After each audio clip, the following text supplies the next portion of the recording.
the way I read this is more so empirically, meaning if we can intervene, if we can treat a person and their symptoms and get their symptoms to normal, that likely gives us the highest probability that they will no longer have dysbiosis. Hey everyone, welcome back. Today, let's discuss testing for IBS and also diets for IBS. Irritable bowel syndrome, which affects up to 15 to 20% of the population, gas, bloating, abdominal pain, discomfort, constipation, diarrhea, or an oscillation of the two are the hallmark symptoms.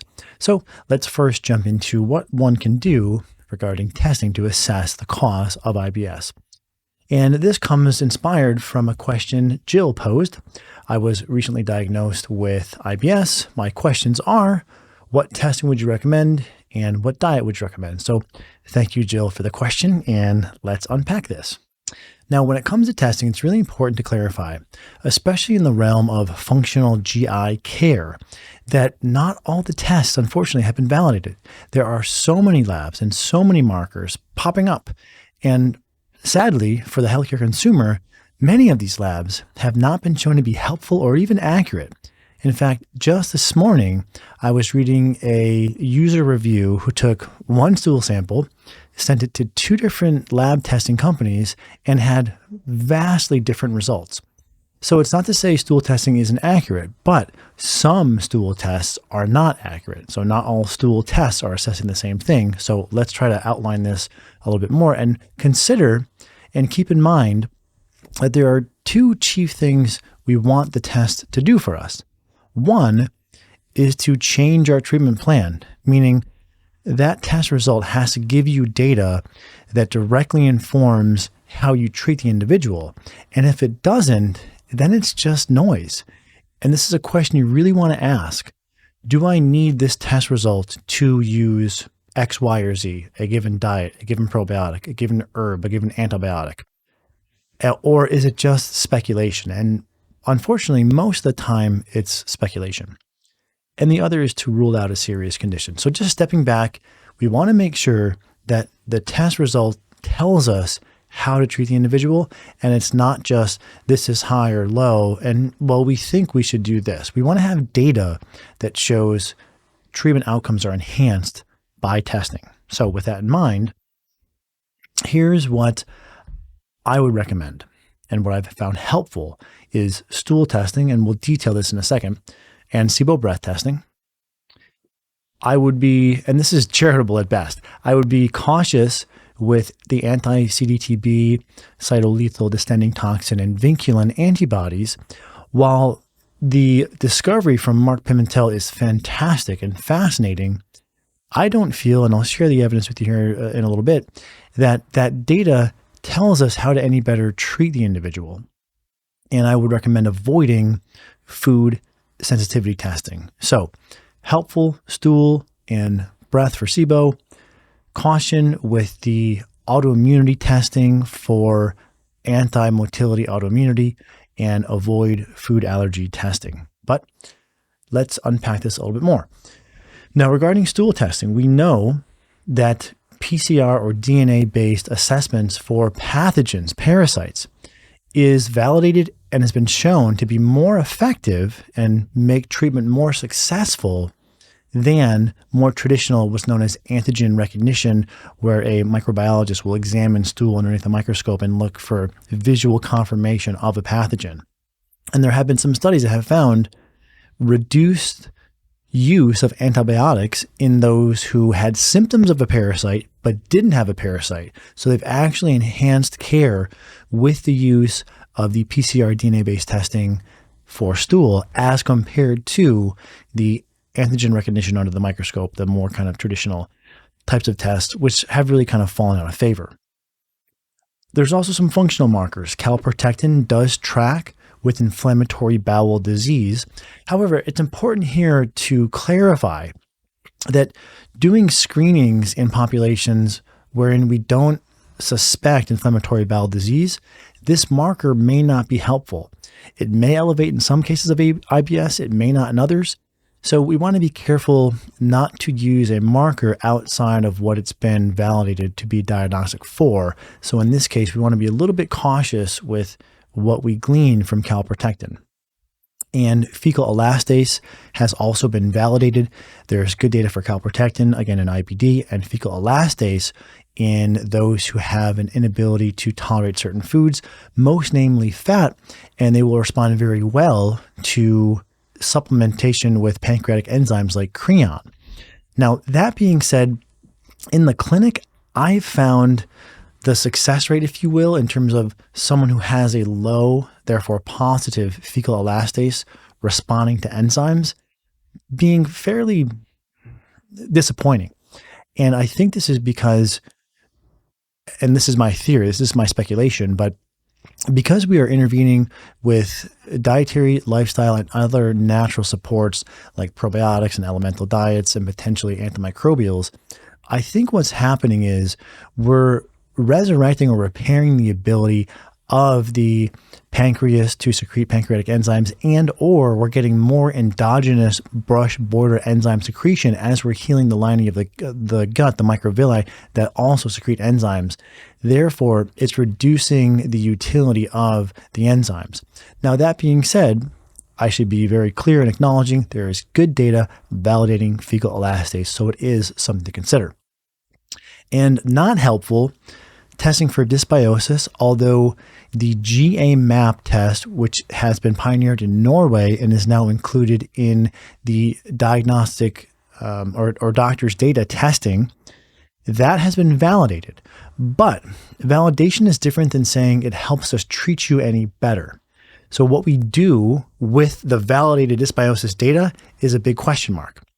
And also microbiome mapping, like I was mentioning a moment ago, I was reading a user report of someone who took one stool sample, split tested it at 2 different labs, and saw vastly different, in this case, it was the Firmicutes bacteroides ratio results.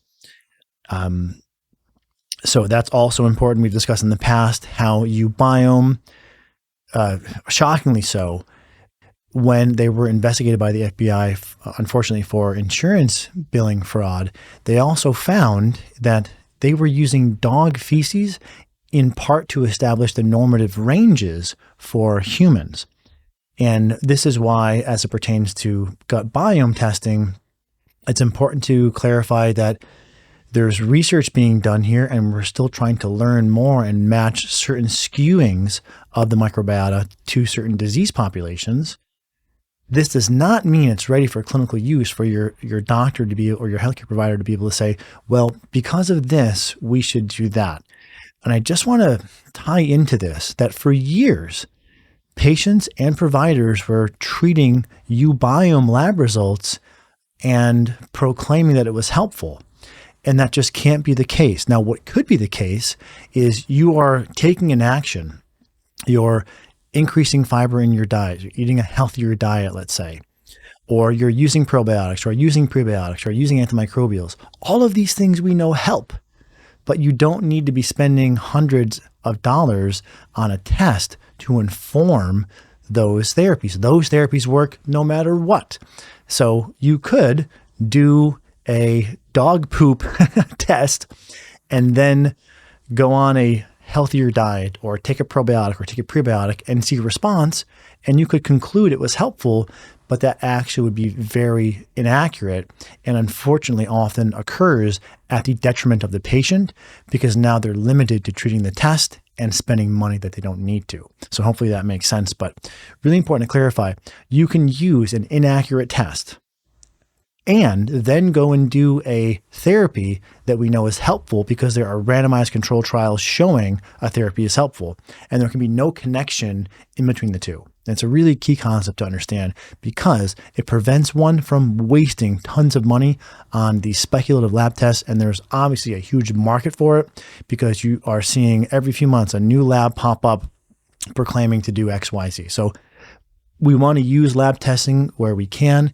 and to help an individual and be progressive on the one hand, we also want to be careful not to waste time and money on the other.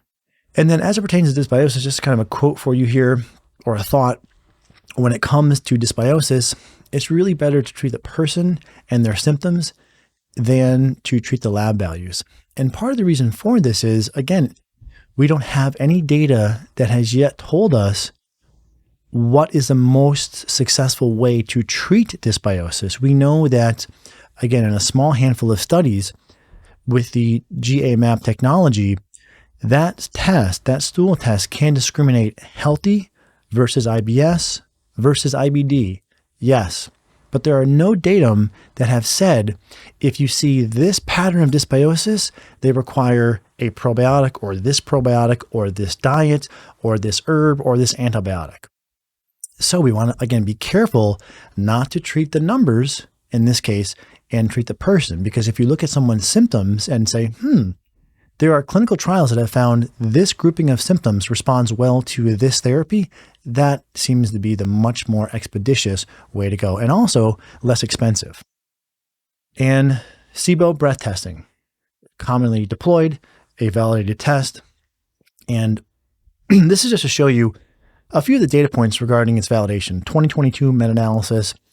And what you see here is the SIBO positive rate was 49% with lactulose and 19% with glucose. So about 50% of patients were positive for SIBO who had IBS symptoms using lactulose for the SIBO test, and 19 with glucose. Keep this in mind as we look at this next study. This next study found SIBO breath testing prevalence was 35% versus 29% in healthy control. So they're not delineating between glucose and lactulose, but what they are saying is that those who had IBS, 35% were positive for SIBO, but 29% of healthy controls were positive. And then compare this. So it gives you some delineation, but it's not a super successful discriminator. And then this is what I want to call your attention to.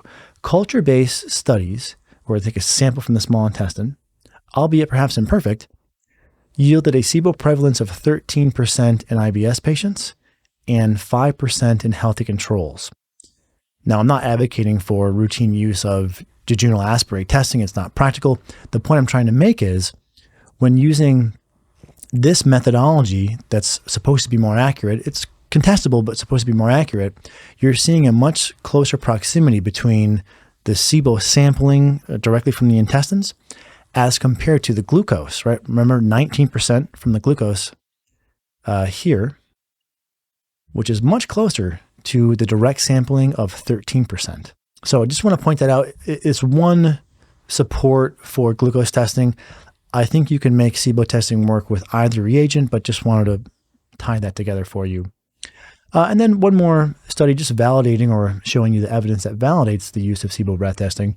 More than 1/3 of IBS patients tested positive for SIBO, and the odds of SIBO in IBS were increased nearly 5-fold.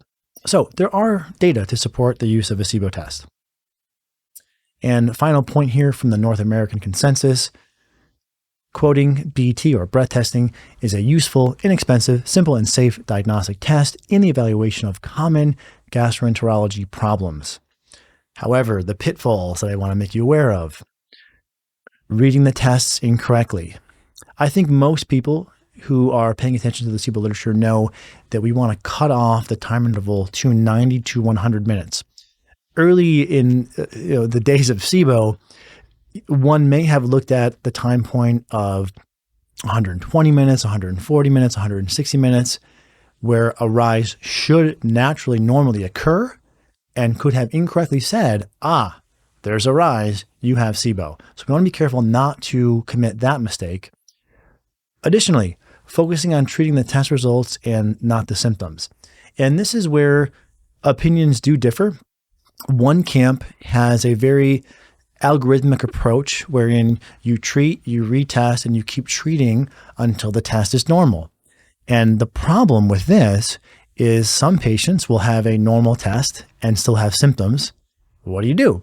Or some patients will see no improvement in their SIBO lab values with the treatment that's recommended in this algorithm, which is rifaximin and or neomycin. So what ends up happening in a lot of these cases, albeit a well-intentioned algorithm, is you focus on treating the tests and not treating the person. And again, why this is so limiting is there can be much more than SIBO occurring in the GI. As one example, we know that SIBO, small intestinal fungal overgrowth, can and does occur, but we are extremely limited in our ability to test for that. So what could happen is someone, theoretically here, they have both SIBO and SIFO, but they don't know they have SIFO. They're treated with antibiotics time and time and time again, according to the algorithm, yet their symptoms don't improve and or their SIBO test doesn't improve. But they're never given an antifungal because there's not lab evidence to support SIFO. And this is where, in the area of functional GI care, it's really best to treat the person's symptoms because we have great data for treatment of symptoms, and treating the tests tends to be much more limiting. And this also ties in with the obvious question, does SIBO testing improve SIBO treatment? And I would argue, for the most part, no. Now, you could counter-argue that, well, if we know if you have hydrogen as compared to methane SIBO, then we could give you either rifaximin or rifaximin plus neomycin. But the difference in success rate between these two groups isn't huge. And also, remember, it's not all about just treating the lab finding. You could, instead of kind of doubling down on antibiotic therapy, listen to the patient and tend to their diet, consider the integration of probiotics or other agents that help with motility or at least regularity, like magnesium. And these can also have a favorable impact on methane, because remember, methane overgrowth kind of occurs in this chicken or egg or intestinal methanogen overgrowth, as it's now being termed IMO. It has a chicken or the egg in terms of, we know that slow motility can cause high methane, but we also know high methane can cause slow motility. So an intervention that improves constipation or improves regularity can also resolve methane. And this is one of the reasons why being able to say, well, rifaximin versus rifaximin plus neomycin has been documented to lead to an improvement over just rifaximin alone, but it's not huge. So I'm not sure if you can say, well, you must have a SIBO breath test, because there are so many other supports that one could use just knowing that you're constipated that would help the methane, that does not require the SIBO methane results in order to do. Now coming to antiviculin. So the antiviculin and CDTB antibodies is a phenomenal discovery by Mark Pimentel. And the mechanism here, in case you haven't come across it, a gut infection leads to an autoimmune attack that cross-reacts with CDTB and vinculin. And essentially, due to this attacking of the motility apparatus, the vinculin proteins, you will see dysmotility or impaired motility. And figuring this out was a wonderful mechanistic uncovering. But does it help us treat someone any better, right? It's one thing to be able to understand the pathophysiology of a condition. It's another thing to say, does that help us treat a patient any better? Let's look at some of the data validating first. A 2021 and a 2019 study did find increased antibodies in those with IBS as compared to healthy controls, as did a 2017 study found increased antibodies in those with IBS diarrheal type, but not in those with constipative type. And this is actually one of the contradictions that I want to point to, which is in those who have autoimmunity against their motility apparatus, they actually don't have constipation. So they have a problem with motility, yet they don't have constipation. Why this matters is the prokinetics that treat the motility have been shown to be very helpful for constipation. So do you see the contradiction? The antibodies elevate in those who have diarrhea, yet the treatment for the antibodies is a prokinetic which treats constipation. So it tells us that in terms of how we treat this, there's still something that we don't completely understand. But nevertheless, here are those three studies that I mentioned, and they do validate that you'll see a higher degree of antibodies positive in those with IBS. So it's important to acknowledge this data, but two things can be true at the same time. One, the antibodies can be accurate and validated for diagnosing what the problem is on a mechanistic level, while two, not telling us anything about how to treat that. And that's my argument. And there is some evidence supporting that the antibodies are not accurate or not helpful. One 2021 study found no difference in antibodies when comparing healthy versus those with IBS. But to be fair and to be objective, there are more studies showing that it correlates. The key thing, correlation, not necessarily treatment data. But the one thing I want to draw your attention to with this study, so again, they found that neither CDTB or vinculin antibodies correlated with, this abbreviation is functional gastrointestinal disorders. It's a grouping broader than IBS, so it includes IBS plus things like dyspepsia, indigestion, heartburn, and this affects up to 40% of the population. But it's this point here. Dysbiosis was more frequent in patients presenting with the anti-CDTB antibodies. And this is what I think might be a key for us to understand regarding, some have hypothesized that what actually happens in that causal cascade we outlined a moment ago, food poisoning or infection, triggers an autoimmune attack, damages the motility apparatus. It might be that there's some residual dysbiosis that's causing the immune system to keep mounting this autoimmune attack that leads to these antibodies not returning back to normal. So at least the way I look at this is treating the motility is not treating the cause. It's the dysbiosis that's been left in the wake of the infection that needs to be addressed. When the dysbiosis is corrected, there's no, at least in theory, there's no longer something for the immune system to mount an attack against. And the way I read this is more so empirically, meaning if we can intervene, if we can treat a person and their symptoms and get their symptoms to normal, that likely gives us the highest probability that they will no longer have dysbiosis. Because remember, we have validated that dysbiosis is different in healthy versus those with IBS and those with IBD. So this begs the question, if we treat the IBS, the symptom synopsis of IBS, will that remedy the dysbiosis? I think the answer is yes, because we know many of the treatments that we use for dysbiosis will rectify dysbiosis. And therefore, hopefully we have that spillover effect to reconciling the autoimmunity. But even if I'm wrong, if you have no symptoms, who really cares?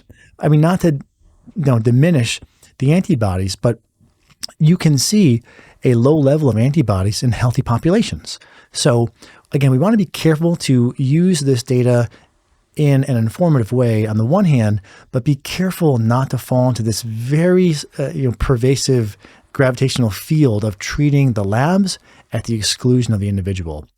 So unless we know a lab is highly definitive, I would submit to you it's best to treat the person's symptoms, because that's going to allow you to get to the point that you want to get, which is symptomatic resolution. Because there's nothing worse than feeling poorly and your labs are normal, right? We want the inverse. We'd rather have a few highs and lows in the labs, in functional GI care that is, and have no symptoms. Again, this only applies to certain realms, but in this realm of functional GI care, where the testing is very new and we're not sure what the results mean, we want to keep these symptoms as our chief barometer. We can use the lab testing, yes, but we want to be careful not to fall into treating the numbers and not the person.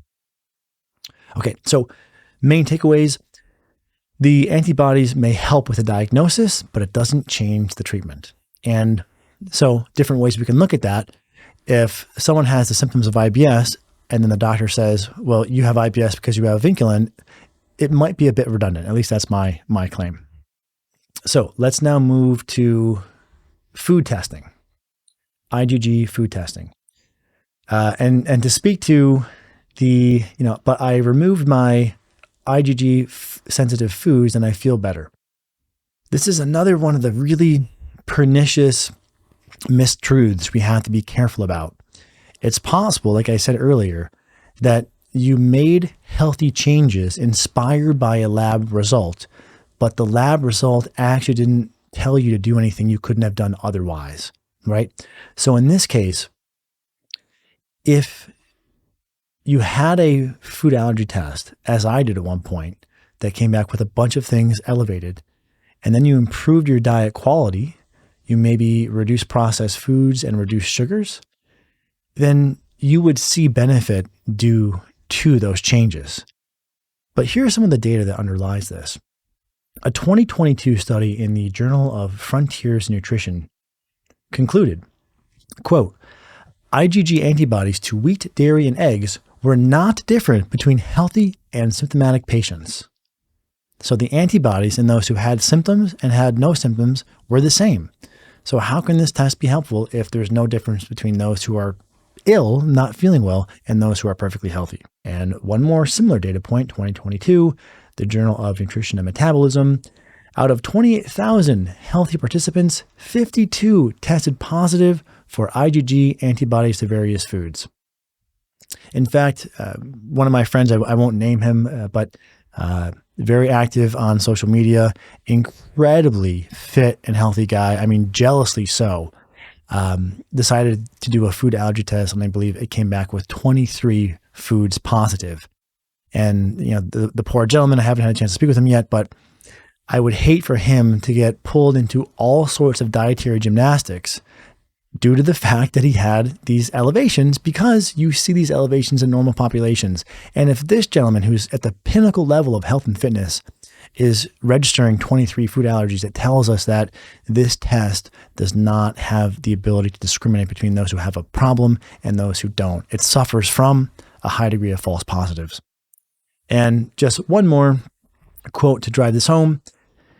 The American Academy of Allergy, Asthma, and Immunology, quoting, IgG antibodies to common foods can be detected in health and disease. This reflects the likelihood that circulating antibodies to foods happen in most normal individuals. It was therefore concluded that food-specific IgG testing should not be used. And then the other reason why I am not an advocate for food allergy testing, and this was really where I came down, it does not tell you if you have a problem with FODMAPs, which we'll come back to in a moment, is one of the most supported dietary interventions for digestive symptoms. Histamine, which was something that was a real issue for me, causing brain fog, depression, and fatigue, and insomnia. And your carb tolerance. Some people don't do well on high carb. Some people actually do better on high carb. None of this is assessed with a food allergy test. So not only is it normal to see food antibodies in healthy people, the tests are also inaccurate, or because of that, they're inaccurate, and they don't tell you about these other things that are quite important, especially, well, I mean, all of these are important, but I would say in rank order, FODMAPs, and then second to that, the histamine and the carbohydrates. And of course, this always comes up. The allergy testing is expensive. You can find panels now that are over $1,000. And if you're going to do 2 or 3 of these over the course of changing your diet, that's $3,000 right there that you don't need to spend. And like we say at the clinic, your body is the boss. The alternative hypothesis here is to listen to the individual. You can learn so much. If someone comes in with fatigue, brain fog, and insomnia, and they've already been on a few diets and their diet is fairly restrictive, chances are they have learned their way into an overly avoidant diet, and now they're either under-eating or under-eating carbs, and going in the opposite direction may actually help them. Or conversely, perhaps someone is doing a somewhat ardent paleo diet and they're consuming lots of fermented foods and canned foods and jerkies and maybe avocado and spinach. I've called this a lazy man, or the lazy man's paleo. They may be overeating histamine. And so do we do $1,000 of blood work to not find the source of the problem? Or do we look at what they're eating? Do we look at their symptoms and make decisions based upon what their body is telling us? I would advocate for the latter. And if that alone is not enough, some studies looking at the response rate to, or the improvement rate from food allergy testing guided diets as compared to the low FODMAP diet have clocked in at the allergy testing gives you a 10 to 48% chance of improvement, whereas low FODMAP clocks in at a 50 to 80% level of improvement. Now, not only should that hopefully sway one's thinking on this, but also one of these studies had very, very poor methodology that we reviewed on the podcast maybe 2 years ago. Shout out to Dr. Robert Abbott, who him and I went through and kind of picked through this study together. So This is even charitable, but okay, playing devil's advocate, looking at the numbers, a 10 to 48% response rate for food allergy testing guided diets, and the low FODMAP diet comes in at 50 to 80% of improvement.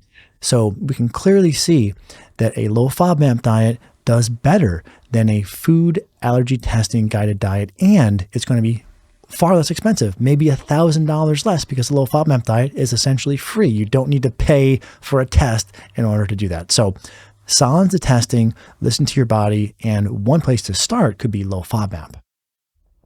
And additionally, regarding diets for IBS, generally healthy eating or general healthy eating advice, regular meals, reduce alcohol, reduce fruit, fiber, and resistant starch. Another one could be paleo or ancestral, which will be a little bit more restrictive. And then finally, low FODMAP. So these are three to think about. These are what we use in the clinic very often. I discuss this in Healthy Gut, Healthy You. It's good, sound, practical dietary advice. And to support this, a little bit different in terms of the diets that were used, but fairly overlapping, a 2022 randomized control trial found that generally healthy eating, aka a traditional diet, led to 42% improvement in symptoms, whereas a low FODMAP diet led to 55% improvement. Remember, I mentioned one of these data a moment ago. And then gluten-free dieting led to a 58% likelihood of improvement. So what we see here is there's a few diets on offer that can be beneficial. And just to drive this point home, from the AGA in 2021, the low FODMAP diet is currently the most evidence-based diet intervention for IBS. So some sort of key takeaways here. When working through diets, don't start with the most restrictive, start with the least, because you may get a lot of benefit out of simple restrictions. You have your elimination phase, your reintroduction phase. Really important to remember to do that, because as your gut heals, you should have more tolerance. And then finally, your personalization and maintenance phase. And one other thing I'll put out there for consideration, there does seem to be a law of diminishing returns with dietary restriction. And this was shown in one nice low histamine diet trial where they found that moderate versus high adherence to low histamine dieting led to similar results. So it's important to keep this in mind, that there is this law of diminishing returns. And one of the reasons why I think we see this diminished segment of the curve is because it becomes more difficult and you have more psychosocial stress when you try to go from a moderate adherence to a very strict level of adherence. Sure, yes, we want to optimize for diet quality, but there's a point at which you have to really tie yourself in knots to try to adhere to a diet 100%. So leaving some wiggle room can really be helpful and prevent you from going down this sort of psychosocial diminishing curve slide that we don't want to be in. Okay, so that is a very evidence-based answer to the question of what is or are the best tests for IBS and what are the best diets. If you're struggling with IBS, remember there are so many things that you can do to improve your IBS that don't require testing and that doesn't require very extreme diets. If something is helping, it should help within the first 2 to 4 weeks. So if there's some interventions you're considering undergoing, firstly, always check in with your doctor, but you can line these up in a series of experiments and you can learn so much just by saying, okay, I'm going to do one thing, I'm going to do it well for 2 to 4 weeks. And if I'm improving, I'll continue. If I'm not, I'll try the next thing. If I'm partially improving, I'll see that through until I plateau and then consider adding in the next thing from your list synergistically. This simple heuristic can help weed out so much of the confusion. So you have a lot more power than you may think regarding the ability to improve your health if you just take a breath, slow down, be scientific, reduce variables, listen to your body, and adjust accordingly. All right, this is Dr. Michael Ruscio, and I hope this helps.